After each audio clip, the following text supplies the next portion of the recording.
Şimdiki zaman yazılı tek ödemekler için kanunu 2026 yılın yanvarın 1'inden kuvvette bulunacak. Ama hep öyle bu dokumenti dava bakır. Var risk onu kuvvetten çıkaracaklar. Bunun için açık seslemeklerde Gagauziya'nın halk topluşu deputatları söylediler. Bakmayarak bu zorluklara onlar teklif ettiler ilerletmeye bu kanunun işini. Giriştirmeye mahsus değişilmekleri de yapmaya öyle ki bu kanun 2027 yılın yanvarın 1'inden kuvvette olsun da panayırcılar eskisi gibi işleyebilsinler. Getirdiğiniz akıllarınıza 2023 yılın Eylül'ün 1'inden beri Moldova'da patentlere göre işlemeye olmaz. Ama Gagauziya'nda mahsus kanun kabul edildi. Sadece bu kanun artık 2. yıl davada bulunuyor. Находится в суде данный закон 22 года.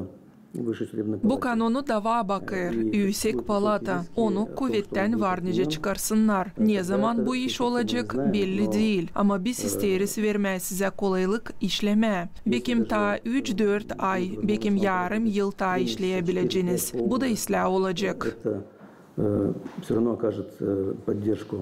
Deputatlar çizgilediler bu durumdan çıkmadığını yeni kanun kabul edilsin lazım. Kanun projektini kurmaya Bakanlık Komitetine izin verildi. Для того, чтобы предостеречь вас и для того, чтобы вы не попали... Biz istemiyoruz sizi cezalasınlar. Bu üzere biz danıştık kolegalarımıza ki bu değişilmekleri tuttursunlar. Hep öyle biz açıkladık. Bu yılın bitkisinden Bakanlık Komiteti yeni kanun projektini hazırlasın lazım. Проект в течение до конца года. Bakanlık Komitetin temsilcisi açıkladı. Ekonomika ilerlemesi bakanlığın uzmanları artık işleyirler. Kanun projektini kurarlar. Bakanlık işleyir. Alırız hesaba o bilgileri, angıları bizde var. Gagauziya Halk Topluşu vice-spikeri Georgiy Ilyich çizgiledi kanun kurucu organ Moldova parlamentine bu soruşu çözmek için danışacak. Bu soruşları parlamentle birlikte çözelim lazım.